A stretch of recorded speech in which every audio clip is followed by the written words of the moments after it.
السلام علیکم ورحمۃ اللہ۔ جناب رسول اللہ صلی اللہ علیہ وسلم کا مبارک ارشاد ہے کہ صرف دو آدمیوں پر رشک کرنا چاہیے۔ ایک وہ شخص جسے اللہ جل شانہ نے وافر مال عطا کیا ہے اور وہ اسے خیر و فلاح اور بھلائی کے کاموں میں دل کھول کر خرچ کرتا ہے، اور دوسرا وہ شخص جس کو اللہ جل شانہ نے حکمت و دانائی عطا کی ہو تو وہ اس کی بنیاد پر فیصلے بھی کرتا ہو اور اس کو پھیلاتا بھی ہو۔ بحوالہ صحیح بخاری و صحیح مسلم۔ جناب رسول اللہ صلی اللہ علیہ وسلم نے ارشاد فرمایا، عالم کی فضیلت عابد پر ایسی ہے جیسی آپ صلی اللہ علیہ وسلم کی فضیلت تم میں سے کسی ادنا صحابی پر ہے۔ پھر جناب رسول اللہ صلی اللہ علیہ وسلم نے ارشاد فرمایا، یقیناً اللہ جل شانہ اور اس کے فرشتے اور آسمان اور زمین والے، یہاں تک کہ چیونٹیاں بھی اپنے بلوں میں اور مچھلیاں اس شخص کے لیے دعائیں کرتی ہیں جو نیکی اور بھلائی کی تعلیم دیتا ہے۔ بحوالہ ترمذی۔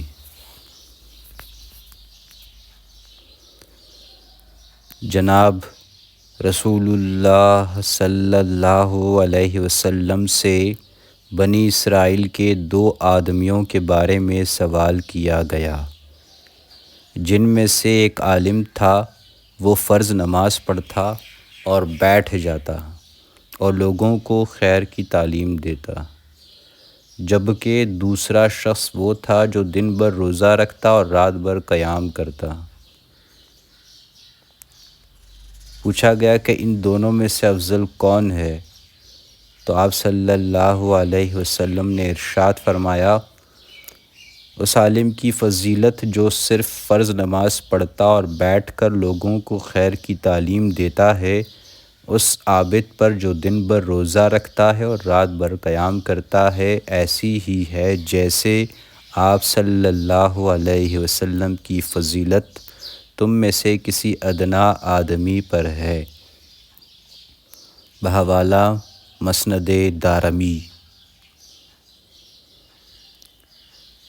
جناب رسول اللہ صلی اللہ علیہ وسلم کا ارشاد مبارک ہے، جو شخص علم اس لیے حاصل کرے کہ وہ اس کے ذریعے علماء کرام سے بحث و مباحثہ کرے اور ان کا مقابلہ کرے، یا نادانوں اور احمقوں پر رعب ڈالے، یا لوگوں کی توجہ اپنی جانب مبذول کرائے، تو اللہ جل شانہ اسے جہنم میں داخل کرے گا۔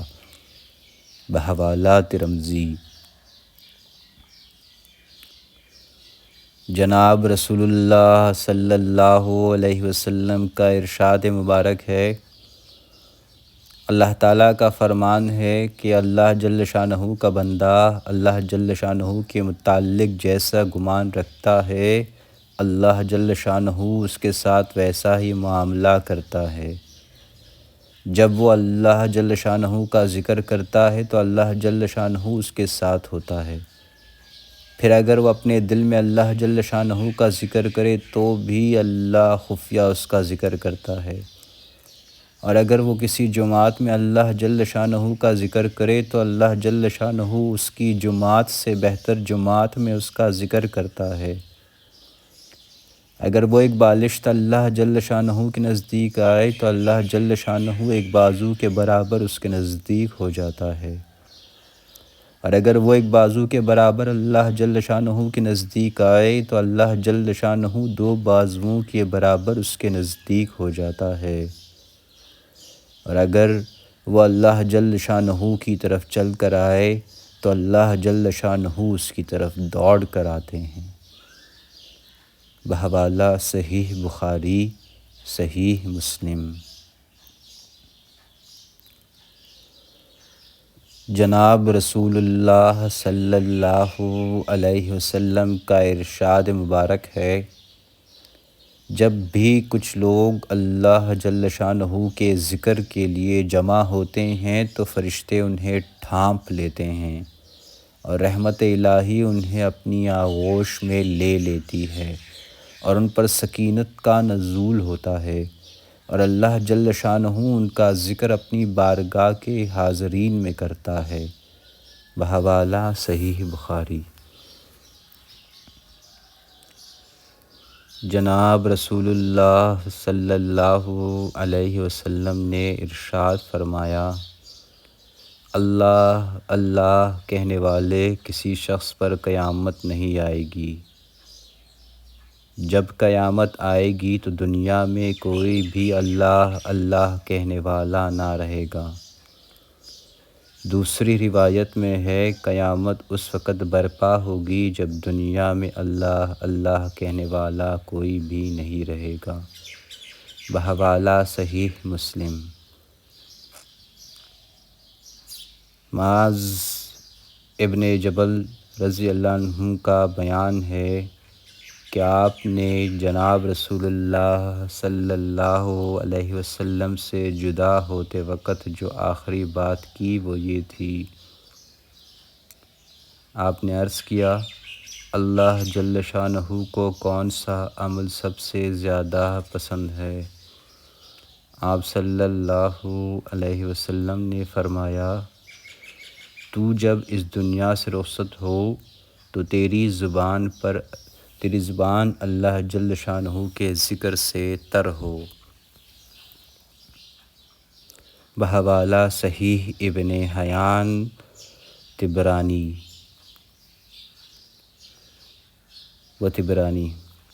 جناب رسول اللہ صلی اللہ علیہ وسلم نے ارشاد فرمایا، شیطان ابن آدم کے دل پر اپنی سونڈ رکھے ہوتا ہے، اگر وہ اللہ جل شانہ کا ذکر کرے تو شیطان بھاگ جاتا ہے، اور اگر وہ بھول جائے تو وہ اسے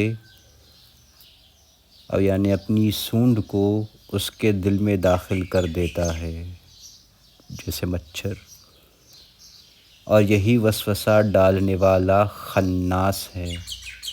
بحوالہ ابو یعلا۔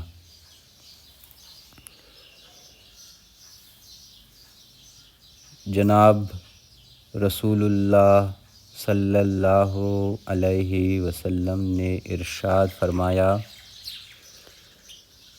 شیطان تمہارے ہر کام کے وقت تمہارے ساتھ رہتا ہے، یہاں تک کہ کھانے پینے کے وقت بھی موجود ہوتا ہے۔ پس اگر کسی سے کوئی لقمہ نیچے گر جائے تو اسے چاہیے کہ اس لقمہ پر جو گندگی لگ گئی ہو اسے صاف کر کے کھا لے اور اسے شیطان کے لیے نہ چھوڑے۔ پھر جب کھانے سے فارغ ہو تو انگلیاں چاٹ لے، اس لیے کہ اسے نہیں معلوم کہ کھانے کے کون سے حصے میں برکت ہے۔ بحوالہ صحیح مسلم و مشکات۔ لا الہ الا انت سبحانک انی کنت من الظالمین۔ اللہم اجرنی من النار۔ استغفر اللہ ربی من کل ذنب اذنبته عمدا او خطاء سرا او علانیۃ واتوب الیہ۔ اللہم صلی علی محمد النبی الامی وعلی آلہ وسلم تسلیما۔ رب ارحمہما کما ربیانی صغیرا۔ رب زدنی علما۔